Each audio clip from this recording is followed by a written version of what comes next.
সরাসরি যে ছবিতে চোখ রেখেছি কালীঘাটে, যেখানে তৃণমূলের প্রতিষ্ঠা দিবস, নবীন প্রবীণ দ্বন্দ্বের খবর দেখাচ্ছিলাম আপনাদের। তার মধ্যেই মমতা বন্দ্যোপাধ্যায়ের বাড়িতে অভিষেক বন্দ্যোপাধ্যায়, এবং সেই ছবি দেখাচ্ছি যেখানে মুখ্যমন্ত্রীর বাড়ির সামনের ছবি, যেখানে অভিষেক বন্দ্যোপাধ্যায় সন্ধ্যায় গিয়েছিলেন মমতা বন্দ্যোপাধ্যায়ের বাড়িতে, এবং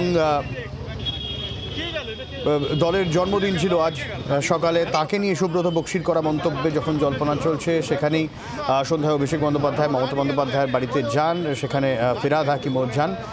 সোমবার তৃণমূলের ২৭তম প্রতিষ্ঠা দিবস, নানা অনুষ্ঠানে নানান নেতার মন্তব্য ঘিরে সরগরম হয়ে উঠেছিল রাজ্যের শাসক দলের রাজনীতি।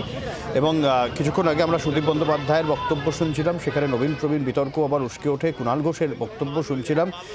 সেই জায়গায় দাঁড়িয়ে কিছুক্ষণ আগে সন্ধ্যের ৬টার কিছুটা আগে মুখ্যমন্ত্রী মমতা বন্দ্যোপাধ্যায়ের কালীঘাটের বাসভবনে যান ডায়মন্ড হারবারের সাংসদ, এবং কালীঘাটে পৌঁছন মন্ত্রী তথা মেয়র ফিরহাদ হাকিমও।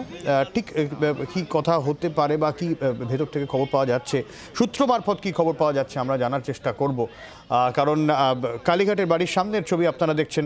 অভিষেক বন্দ্যোপাধ্যায় বেরিয়ে গেলেন কি না সেই আপডেট নেব। শ্রেয়সী রয়েছেন আমাদের সঙ্গে। শ্রেয়সী, দেখো, তোমাকে জানিয়ে যাচ্ছি যে অভিষেক বন্দ্যোপাধ্যায় তিনি বেরিয়ে গেলেন। কোনো কাণ্ড বলা যেতে পারে যে প্রায় ৩ ঘন্টার প্রায় ৩ ঘন্টা তিনি মমতা বন্দ্যোপাধ্যায়ের যে বাড়ি বা সেখানে তিনি ছিলেন।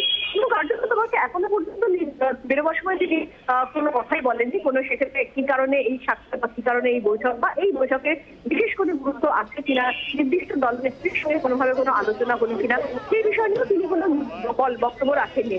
কিন্তু কার্যত যে পরিস্থিতিতে আজকে এই সাক্ষাৎ হলো, সেই পরিস্থিতির নিরিখে কিন্তু এই ৩ ঘন্টা যে তার মমতা বন্দ্যোপাধ্যায়ের বাড়িতে থাকা এবং সাধারণভাবে পরিবারের নিরিখে যদি বলা যেতে পারে 65 সম্পর্ক, ফলে সেক্ষেত্রে বেশিরভাগটা তিনি থাকতে পারেন, কিংবা দলের চেয়ারপারসন হিসেবে বলা যেতে পারে মমতা বন্দ্যোপাধ্যায় দলের চেয়ারপারসন থেকে সর্বভারতীয় সাধারণ সম্পাদক, তবে সেই নিরিখেও সেখানে থাকতে পারেন, কথা বলতে পারে। কিন্তু সকাল থেকে বা গত কয়েকদিন ধরে এই আজকের এই যে সাক্ষাৎ, এটা নিছকই পারিবারিক সাক্ষাৎ বছরের শুরুতে, নাকি সকাল থেকে যেরকম চলছে যে রাজনৈতিক জল্পনা, তার মধ্যে এই সাক্ষাৎ একটা অন্য জল্পনাও উস্কে দেয়?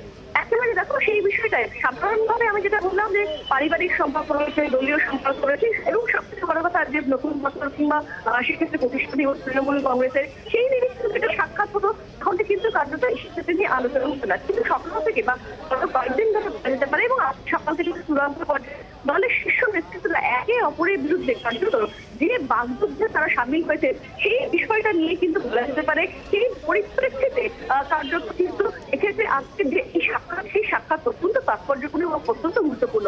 এবং সেক্ষেত্রে যে বাগযুদ্ধ হচ্ছে, সেই বাগযুদ্ধ কিন্তু মূল যে বিষয়, সেই বিষয় হচ্ছে প্রবীণ এবং নবীন। সকাল থেকে আমরা দলের শীর্ষ নেতৃত্বদের মধ্যে যে স্টেটমেন্ট দেখেছি বিনিময়, সেটা কিন্তু প্রবীণ এবং নবীন, কার হাতে দলের রাশ, কার নেতৃত্বে দল চলবে, সেই বিষয়টা নিয়েই কিন্তু কার্যত মূলত বাগযুদ্ধের যে জায়গাটা, সেই জায়গাটা বা পরিস্থিতিটা তৈরি হয়েছে।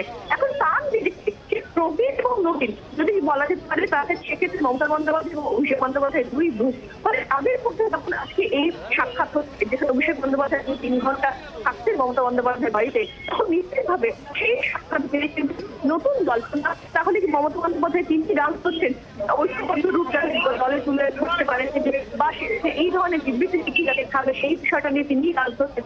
এই সামগ্রিক সমস্ত কিছু নিরিখে কিন্তু কার্যত সেই জল্পনাটাই কিন্তু অনেক বেশি জোরদার হচ্ছে, যেখানে একটা 3 ঘন্টা অভিষেক বন্দ্যোপাধ্যায় তিনি মমতা বন্দ্যোপাধ্যায় বাড়িতে থাকলেন। শ্রেয়সী, আর কেউ এসেছিলেন এই অভিষেক মমতা সাক্ষাতের মধ্যে?